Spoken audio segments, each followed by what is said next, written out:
Bismillahirrahmanirrahim. Assalamualaikum warahmatullahi wabarakatuh. Selamat pagi anak-anak kelas 5. Bagaimana kabarnya hari ini? Semoga kalian selalu dalam keadaan sehat ya anak-anak. Nah, di video kali ini kita akan belajar tentang tema 1 organ gerak hewan dan manusia, subtema 1 organ gerak hewan, pembelajaran 3. Nah anak-anak, simak video Bu Guru ini baik-baik ya. Selesai bermain, Pak Rudi mengajak Edo mengumpulkan air seni kelinci. Air seni kelinci tersebut oleh Pak Rudi disalurkan melalui saluran-saluran air dan dikumpulkan ke dalam satu wadah penampungan. Nah, coba perhatikan percakapan berikut ini ya. Ih, bau sekali, Pak. Benar Edo, meskipun bau, tetapi air seni kelinci ini sangat baik digunakan sebagai bahan pupuk cair organik untuk tanaman. Sayuran akan tumbuh dengan subur, tanaman buah akan cepat berbuah, dan tanaman bunga akan cepat berbunga. Tiba-tiba Pak Eko datang ke kandang kelinci.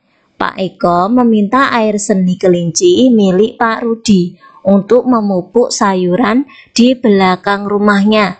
Dengan ikhlas, Pak Rudi pun memberikan sebagian air seni kelinci tersebut kepada Pak Eko. Pak, kenapa air seni kelinci itu diberikan kepada Pak Eko? Kan sayang, Pak. Iya, tidak apa-apa Edo, kita harus saling membantu. Jika ada orang yang membutuhkan bantuan, kita harus secara ikhlas dan sukarela memberikan bantuan. Karena kita makhluk sosial, artinya tidak dapat hidup sendiri dan membutuhkan bantuan orang lain. Dan ingat, saling membantu dan tolong-menolong adalah bentuk dari pengamalan sila Pancasila juga loh. Benar sekali Pak, jika tidak salah, sila kemanusiaan yang adil dan beradab. Untuk lebih memahami nilai-nilai yang terkandung dalam sila-sila Pancasila, bacalah bacaan berikut dengan seksama. Nilai-nilai yang terkandung dalam sila-sila Pancasila. Pancasila sebagai dasar negara Indonesia bukan lagi suatu hal yang baru bagi masyarakat Indonesia. Dari zaman dahulu, nilai-nilai Pancasila memang sudah terkandung dalam kehidupan sosial budaya masyarakat kita. Nilai-nilai tersebut telah meliputi berbagai aspek kehidupan dan masih tetap dipelihara sampai saat ini ya. Nilai-nilai Pancasila perlu sekali kita kembangkan dalam kehidupan sosial budaya. Hal ini dimaksudkan agar tercipta suasana yang tenang, sejahtera, damai, dan aman. Tanpa nilai-nilai tersebut, kita tidak akan dapat mencapai semua itu. Nah, nilai ketuhanan yang Maha Esa itu bunyi sila yang pertama, simbolnya bintang ya.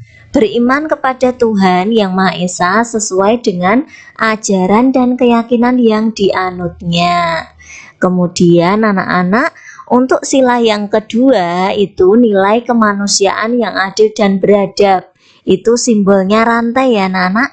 Setiap warga negara itu hendaklah mengakui persamaan derajat, persamaan kewajiban antara sesama manusia sebagai asas kebersamaan bangsa Indonesia dan persamaan hak, begitu. Kemudian sila yang ketiga itu persatuan Indonesia. Simbolnya adalah pohon beringin. Makna dan nilai yang terkandung dalam sila ini adalah menjaga persatuan dan kesatuan Republik Indonesia.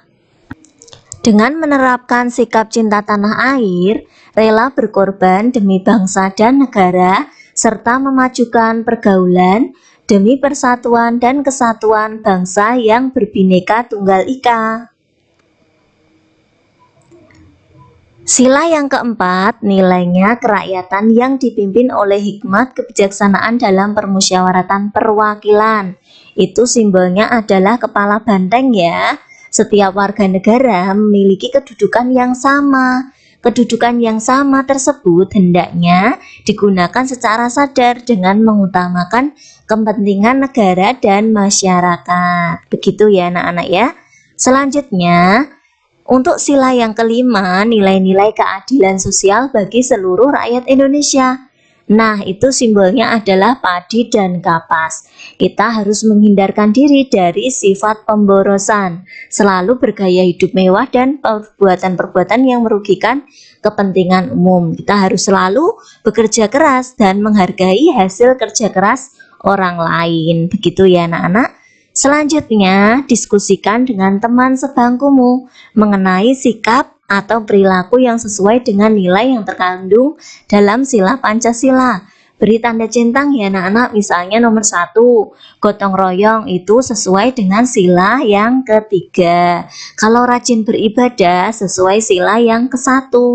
Melaksanakan hasil keputusan musyawarah secara bertanggung jawab sesuai dengan sila yang keempat.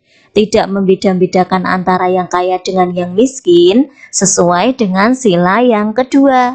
Memberikan kesempatan kepada orang tua untuk duduk ketika berada di angkutan umum, itu sesuai dengan sila yang kelima. Tuliskan sikap-sikap dalam kehidupan sehari-hari yang sesuai dengan nilai-nilai yang terkandung dalam sila Pancasila. Sikap yang sesuai dengan sila yang pertama. Nah, di sini ada simbol bintang.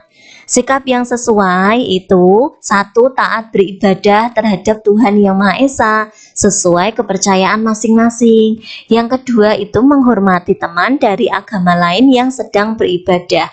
Yang ketiga, tidak memaksakan suatu agama atau kepercayaan terhadap orang lain. Kemudian sekarang sila yang kedua itu simbolnya adalah rantai ya.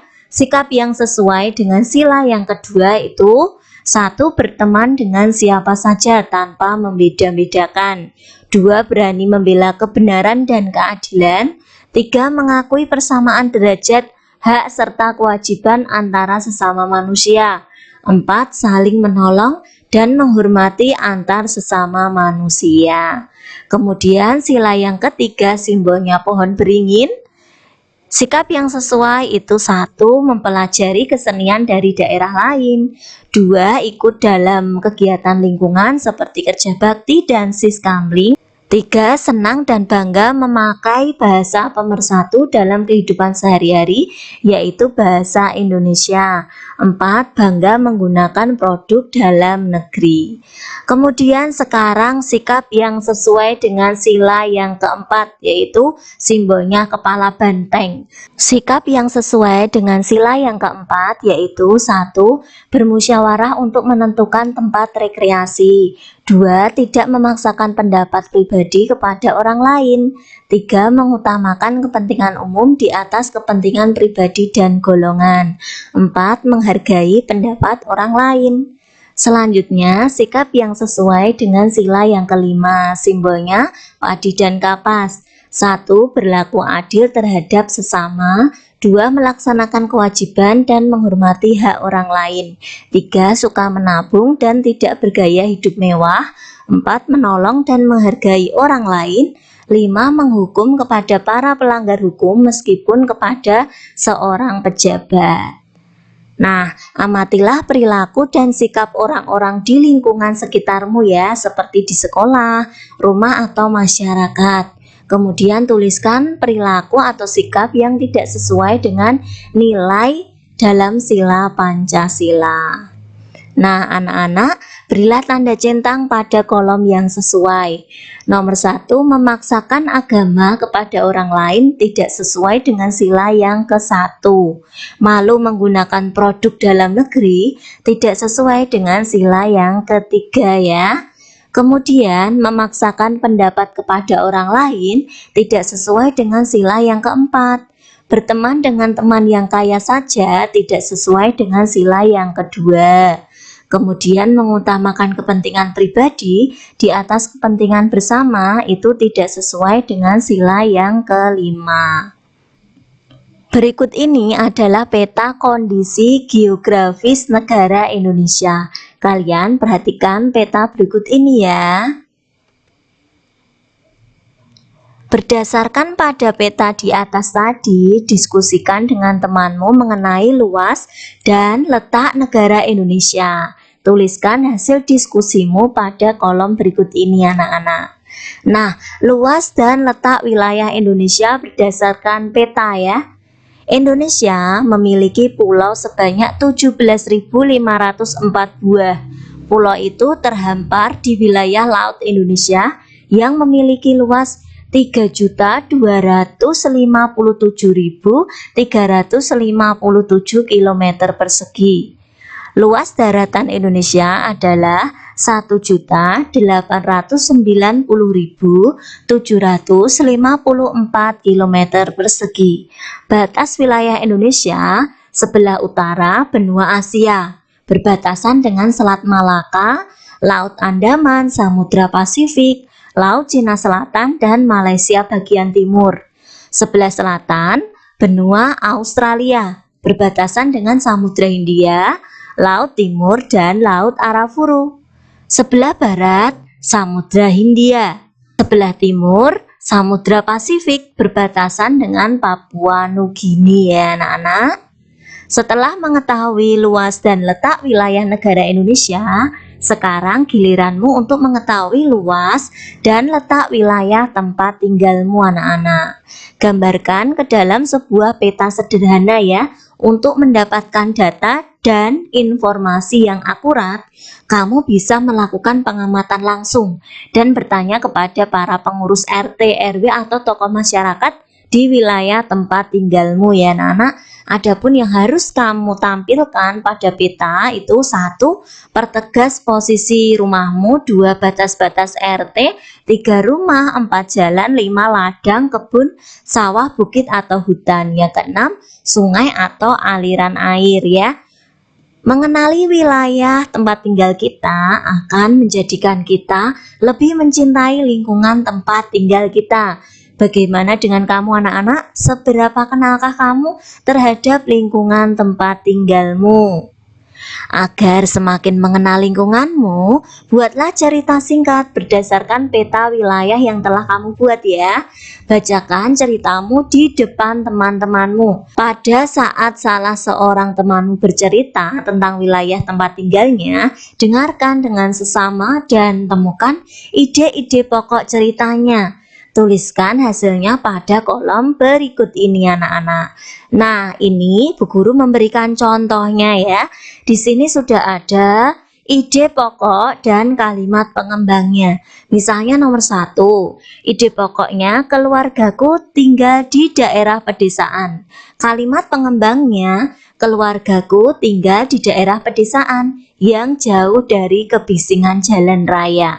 Jadi ini kalimat pengembangnya itu dijabarkan. Di sekitar tempat tinggalku masih banyak terdapat hutan, kebun, ladang, dan sawah. Lahan kosong digunakan untuk lapangan sepak bola dan taman. Karena masih beberapa sawah, air selalu mengalir di selokan. Untuk ide pokok paragraf yang kedua dan selanjutnya anak-anak bisa baca sendiri ya. Nanti anak-anak bisa pause video Bu Guru ini atau kalian screenshot dan kalian tulis di buku tulis. Ini ide pokok dan kalimat pengembang paragraf ke-3 dan ke-4. Kalian bisa baca ya. Tuliskan sikap dan perilakumu yang sudah sesuai dengan nilai-nilai yang terkandung dalam sila-sila Pancasila. Mintalah evaluasi kepada orang tuamu. Nah, alhamdulillah anak-anak, video pembelajaran dari Bu Guru sudah selesai. Semoga bermanfaat ya anak-anak. Bu Guru doakan semoga anak-anak menjadi anak yang soleh dan soleha, pintar, cerdas, berakhlak mulia, serta berbakti kepada orang tua dan guru. Cukup sekian ya anak-anak. Wassalamualaikum warahmatullahi wabarakatuh.